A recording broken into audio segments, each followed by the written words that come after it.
Ah, você sabia que a cerveja ela já foi moeda de troca, bebida sagrada e até salário para os trabalhadores das pirâmides do Egito? E você achando que sua geladeira cheia no fim de semana já era o paraíso, né?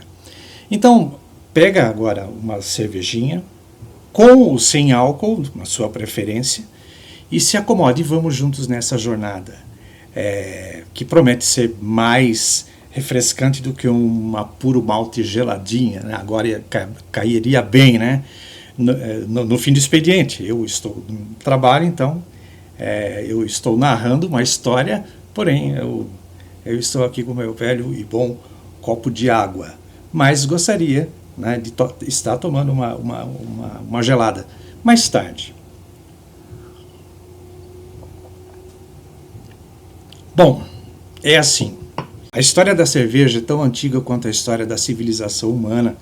Sua trajetória percorre milhares de anos, repleta de detalhes fascinantes, personagens marcantes e contextos, né, culturais únicos.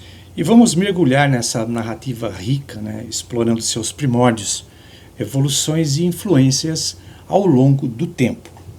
Então, os primórdios da cerveja. A épica jornada da cerveja, que ela veio do lodo ao lúpulo. Então, era uma vez, há cerca de 7.000 anos, na fértil e pantanosa região da Mesopotâmia, nossos ancestrais estavam cansados de beber água suspeita, né, e precisavam de uma nova distração. Imagine a cena, um grupo de sumérios esfarrapados olhando para uma tigela de cereais que, por um descuido feliz, ficou esquecida num canto, né, e começou a fermentar. E que cheiro é esse? Né? Perguntou um deles, corajoso, né, ou simplesmente faminto, né, demais para se importar. Faminto ou sedento, né, no caso. E assim, com uma mistura de curiosidade e coragem, a primeira cerveja foi provada, né, na história. É bem interessante essa história, né, gente? Geralmente, parece que tudo foi descoberto ao acaso, né? Como a penicilina, né, e outras coisas mais, né? Então, os sumérios, né, os babilônios, a cerveja surgiu aproximadamente, assim, como cerveja mesmo, consumida como cerveja, há 4.000 anos antes de Cristo, com os sumérios na Mesopotâmia, região entre os rios Tigre, né, e Eufrates, hoje onde fica o atual Iraque. Eles deixaram registros em tabuinhas de argila, incluindo uma das primeiras receitas de cerveja, como Hino a Ninkasi. Ninkasi era a deusa suméria da cerveja, né, e seu hino descrevia um processo rudimentar de fabricação que utilizava cevada e emmer, que seria um tipo de trigo, né? Ninkasi ou Ninkasi, não sei muito bem a pronúncia, né? Mas uma das duas está certa. Então, a cerveja no Egito Antigo. Os egípcios antigos também eram grandes apreciadores da cerveja, que eles chamavam de zitum. O zitum era usado para lavar os corpos dos nobres, enquanto o sa, né, esse é sa, né, que é um acento craseado SA, né? Eu vou deixar o slide aí, né, esse slide que vocês estão vendo. Ele era usado para lavar o corpo do faraó falecido. Nos bens funerários sempre haviam duas ânforas, sendo uma de zitum e outra de curme. Desse modo, a cerveja era considerada indispensável para a vida após a morte. Você já pensou?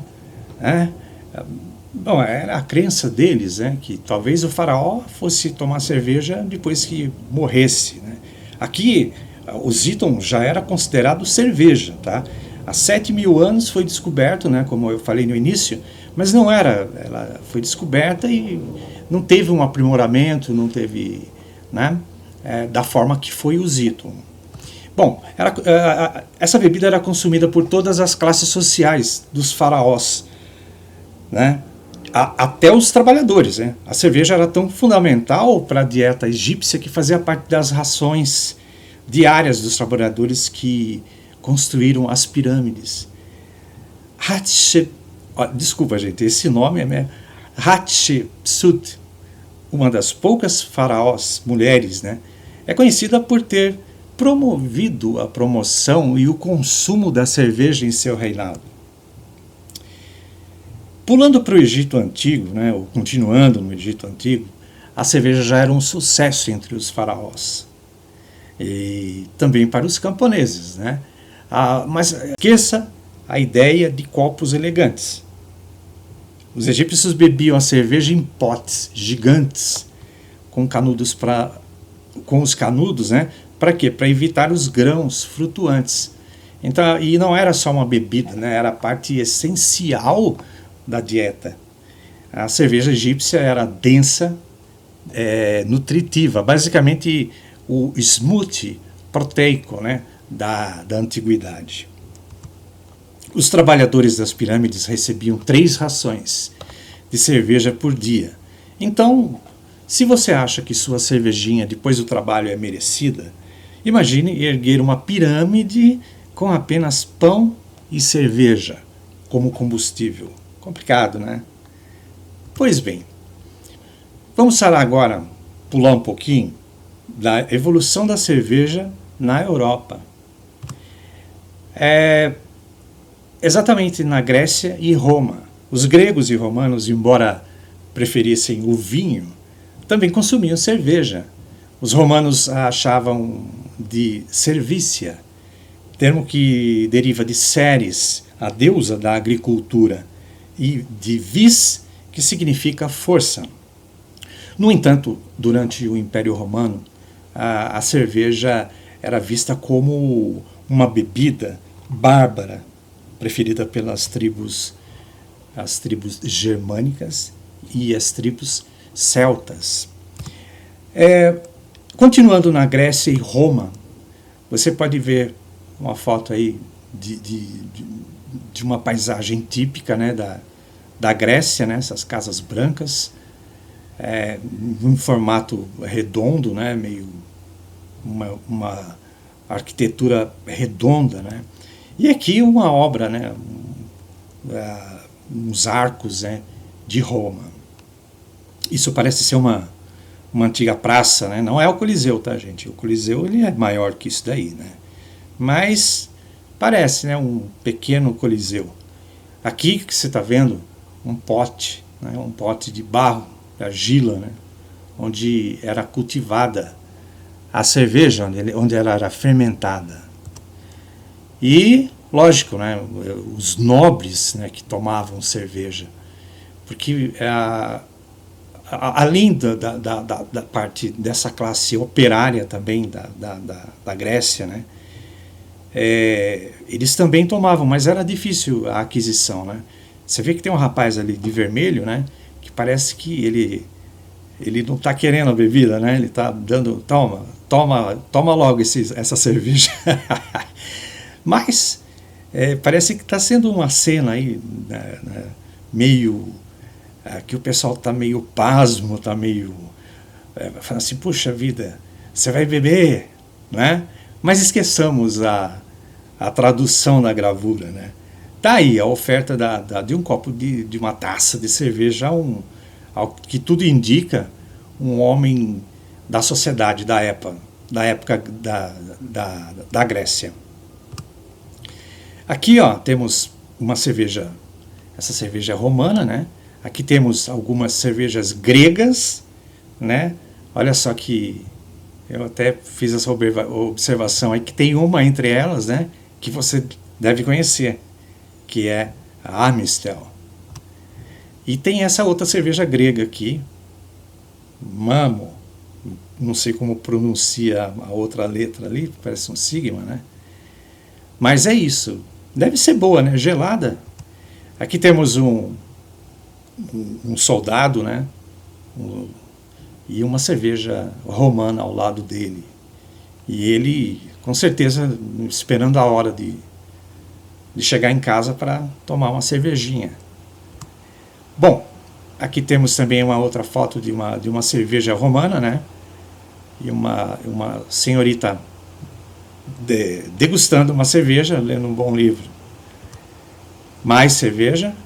Eu acredito que vocês estão com água na boca aí, né? Ou já deve estar com o copinho na mão, né? Assistindo o vídeo, vendo o professor falar. Mas é lógico que existem algumas curiosidades, né? E a maioria, vocês acreditam que já saibam, né? Mas não deixa de ser algo interessante, né? Que vocês possam também fazer uma pesquisa. Bom, vamos pular um pouquinho para as tribos germânicas e medievais, né?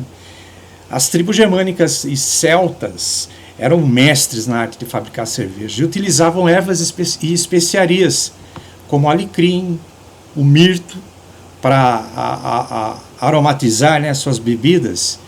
E com a queda do Império Romano, o advento da Idade Média, né, os monges cristãos assumiram um papel crucial na preservação e aprimoramento da produção dessa bebida. Nos mosteiros, os monges não eram apenas, aliás, eles não apenas produziam a cerveja para seu próprio consumo, mas também para vender e sustentar suas comunidades. São Bonifácio, um missionário do século XVIII, século VIII, né, é acreditado por introduzir o lúpulo na produção da cerveja. Então, como vocês viram aqui, né, a cerveja ela continha só dois ingredientes, né? E foi acreditado a ele, né, o acréscimo do lúpulo na produção da cerveja, o que se tornou um componente essencial para a bebida, né, como hoje nós conhecemos. Aqui você vê, né, um quadro aí do monge fabricando e tomando a cerveja, pelo jeito, né, e vai tomar uma bronca depois, né. Aqui tem outros monges também saboreando, né, uma bela de uma cerveja. E nos mosteiros, gente, os monges não apenas produziam cerveja para o seu próprio consumo, mas também eles produziam para quê? Para vender e sustentar suas comunidades. Então, além do prazer que a cerveja trazia, né, eles conseguiam sustentar as comunidades. Aqui tem um livro, né, que indica a plantação de lúpulo, né? E aqui também a história da Steinberg, que seria uma cerveja, né? Os monges aqui tudo doidão, mais monge doidão,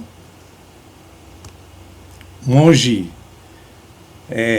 curtindo, apreciando, né, com o olfato, né? Claro que depois ele com certeza esvaziou essa taça, né? Aqui outros monges, né, com a cerveja Spencer, provavelmente eles são donos, né, dessa fábrica. E aqui está o São Bonifácio, um missionário, né, do século VIII, como eu havia falado, né, que foi o introdutor do lúpulo na cerveja. Então, vamos falar agora a revolução da cerveja na Idade Média. Durante a Idade Média, a cerveja tornou-se uma bebida extremamente popular na Europa, especialmente aos países do norte da Europa, onde o cultivo de uvas era mais difícil, né? A abadia de... Olha só esse nome. Eu vou deixar o slide aqui para vocês verem, né?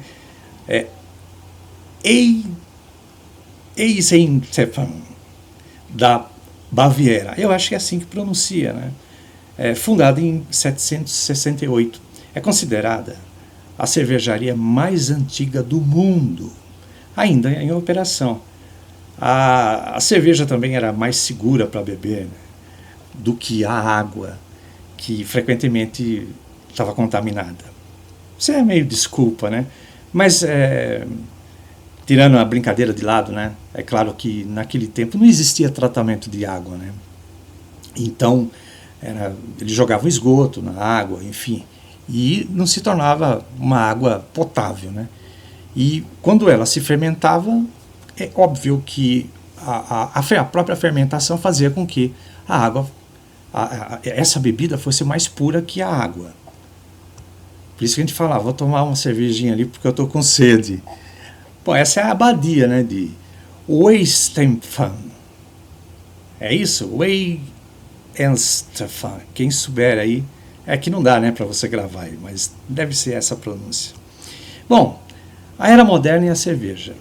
A revolução industrial, ela trouxe inovações significativas para a produção de cerveja. A invenção da máquina a vapor, veja bem, por James Watt, você vai pensar, o que tem a ver uma coisa com a outra, né? Ela permitiu a produção em larga escala, porque ela, de certa forma, ela mecanizou, né, a produção da cerveja. Quando se fala em máquina a vapor, logo se pensa numa locomotiva, né? Estamos falando de motores a vapor, ok? Então, foi inventada, né, por James Watt e permitiu a produção em larga escala, enquanto Louis Pasteur, né, em meados do século XIX, no finalzinho, né, do século XIX, ou no início do século XIX, ele descobriu o papel das leveduras, né, na fermentação, abrindo o caminho para o controle científico do processo, né, de fabricação da cerveja, que a cerveja já estava quase chegando no formato atual dela, né? Já tinha o lúpulo, já tinha as leveduras necessárias, né, para quê? Para a fermentação, uma fermentação diferente. Então essa aqui é uma máquina, né? Você está vendo aí no slide, é uma máquina a vapor, né, que ela foi usada, sim, na fabricação da cerveja, segundo o nosso amigo Google, né? Está aqui o Louis Pasteur, que usou as leveduras, né, na fermentação, um grande cientista, né? Então até aqui nós temos o Instituto Pasteur, né, em homenagem a esse grande cientista. Pilsner e a cerveja Lager. Essa se conhece, né?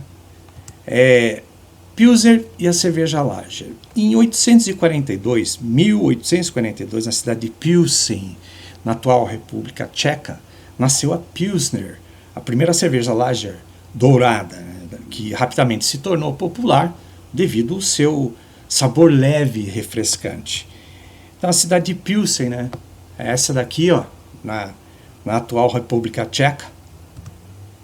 E também tem uma outra figura importante, Josef Groh, um cervejeiro bávaro, né?